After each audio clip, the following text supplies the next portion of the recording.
Hello everyone, velveteenduck here. Release 249 just hit the test server this week, so let's talk about some of the changes that are upcoming.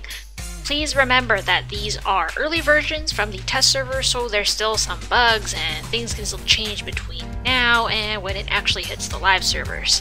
As always, if this video helps you out, please leave a like, subscribe, and share with your friends to help the channel. Let's start by talking about some things from the vendors. The big important one is that Fragments of Infernal Passages can now be purchased. You can buy them from Salvender in Cardin for materia fragments. If you have premium, you can also purchase them from Amelia in King's Hill. And if you're seriously rolling in dough, you can purchase them with Andermans from the general shop. I know the gold prices scale to player level, but the Anderman prices do not, which is pretty fair in my opinion. I'm unsure about whether or not the materia fragment prices scale since my low-level character doesn't have access to the splintered city of Cardin. If you ask me, the gold price is pretty fair. I barely farm nowadays and I still have 4 million gold on the live server. Premium and deluxe players are typically overloaded with gold from selling the contents of Mystic Cubes, so giving them a gold sink is the right decision in my eyes. As for the materia fragment prices, I do kind of wonder about it. It seems a little bit cheap, but that's just my perspective. As for the prices of the teleport cages, that has actually been reduced, and I see it's also available for 12,000 gold. It's still a consumable item, but with the Anderman price drop and it being available for gold, I think it's a move in the right direction. For premium and deluxe players who are always rolling in gold anyways, I see this as an easy purchase. For newer or free players, the gold cost might be somewhat prohibitive, but it's also not the end of the world. The materia trader standing outside each parallel world now also offers buffs for sale for materia fragments and Andermans. I think this is a pretty nice convenience of life feature. I hated hopping through multiple urban areas in search of that appropriate buff when I was lacking in a particular area, so I'm happy with this addition. The daily deals can also be shuffled for a small amount of Andermans. Keep in mind that, of course, if you choose to spend a shuffle, the shuffles do not count towards the daily deal bonus because you have to accept the daily deal before the amounts start to count. By the way, if you have the veteran bonus, you get some free shuffles for the daily deals. The higher your tier of veteran bonus, the more shuffles you get. Right now there's 3 tiers of veteran bonus. Tier 1 is obtained by having an account that is both 3 years old with at least one level 100 character. Tier 2 is obtained by having a 5-year-old account and 2 level 100 characters. And Tier 3 is obtained by having a 7-year-old account with 3 level 100 characters. Based on my last YouTube poll, about 2% of you are ready for the Tier 3 bonus, and 15% of you plan to work hard to obtain it. Then the vast majority, 46% of us, will have nothing to do with it, because we're not leveling extra characters to 100. Don't feel bad, I'm in the same boat. Now, for the 37% of you who don't know what the veteran bonus is, it's basically extra goodies for super old accounts with high level characters. Bonuses include discounts from NPCs and mostly cosmetics things such as a title, a fancy emote, a skin set, and a mount. If you buy premium or deluxe, you'll get some additional benefits from your daily logins, extra revives, and some more discounts. Personally, I think the veteran bonus is a mostly unnecessary feature. On the live servers, my account was created back in 2013. So my account is plenty old, but having 3 level 100 character requirements kinda kills this feature for me. My level of interest when it comes to grinding another character till 100 is sub-zero. But hey, enough about me. What do you guys think about the veteran bonus? Leave it in the comments below. I'm also happy to see that the game is moving towards creating more visual effects in the game. There's a whole new category of cosmetic items called decorative effects in the collector's bag. There's trails, which seems to be a sparkly effect that surrounds your body. There's alchemy circles. I guess you gotta pretend to be a boss now. And the effect aura category got moved from the costumes into the decorative effects. For the time being, I don't know how to obtain any of these new decorative items, and there's no icon giving any kind of hints. That said, I really like it. If you guys remember, a few months ago I did a live streaming addressing some of the issues underlying Drakensang Online, and one of my recommendations was to move away from being a pay-to-win to being more of selling cosmetics. So I'm pretty happy with this change. I just honestly hope that there will be more of these types of items coming into the future.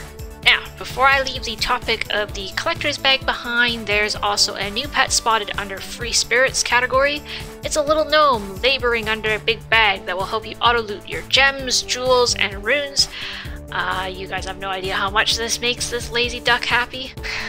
I do wish auto-loot wasn't bound to a pet, but rather something available for premium or deluxe, but in any case, I have no idea where to obtain this pet at this moment, so if you do know from the rumor mill, please leave it in the comments below. Okay, and last but not least, the big one, a new parallel world. I asked you guys what acronym you wanted to award this new parallel world since Q6 technically doesn't exist anymore.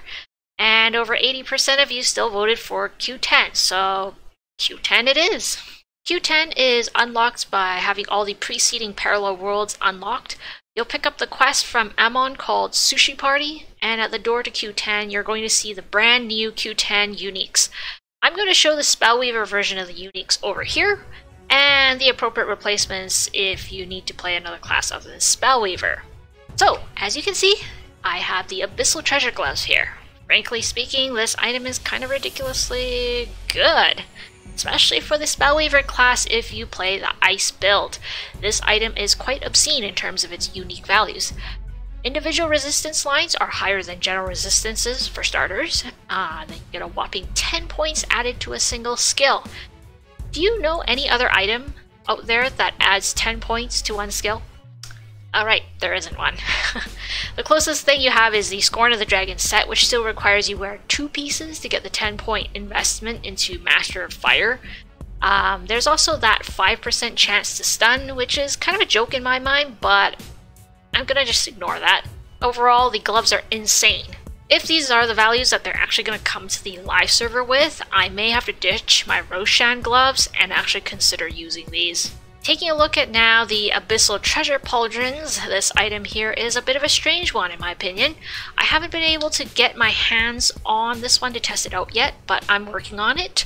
It offers a 50% poison resistance breaking feature and states that the effect does not stack. Now, my question is, does this unique line stack with resistance breaking skills such as Singularity? If it does, then this item is fantastic and brings viability to the Master of Poison and spamming poison essences for a class like Spellweaver. If it doesn't stack with skills, then this item is kinda junky. So, that's an unanswered question on my part. I'll have to look into investigating whenever time permits, but if you know the answer to this question, feel free to leave it in the comments below. Now, after 2 fantastic items, unfortunately, we got a rather junky one coming right up. First, a look at the helmet. I'm just gonna say it, as a Spellweaver, you may as well go with a Khaross helmet instead. It's so much better choice than this thing. And as for the ring, I think I'm just gonna pretend it doesn't exist. There's much better rings out there, such as the Mordacious Ring of Death, the Balor's Ring of Chaos. You just don't need this thing, except for crafting on the workbench.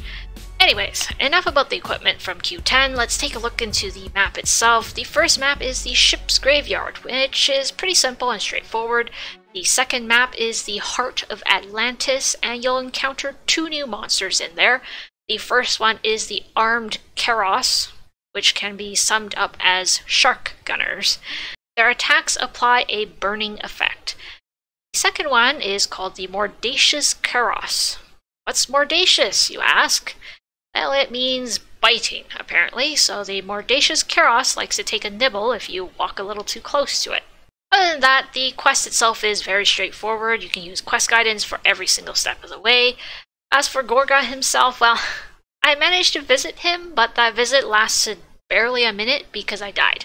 And it's bugged, so I can't revive. Anyways, time to go power up my character so I don't die quite as fast and hopefully can give you a fair evaluation of Gorga.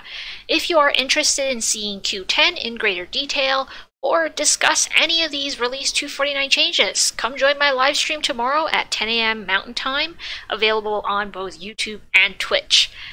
As always, if there's something missing from these videos, please feel free to leave it in the comments below. or come join our Discord. Link is in the video description. We're friendly, we answer questions, and once in a while, we play games. So hope to see you there.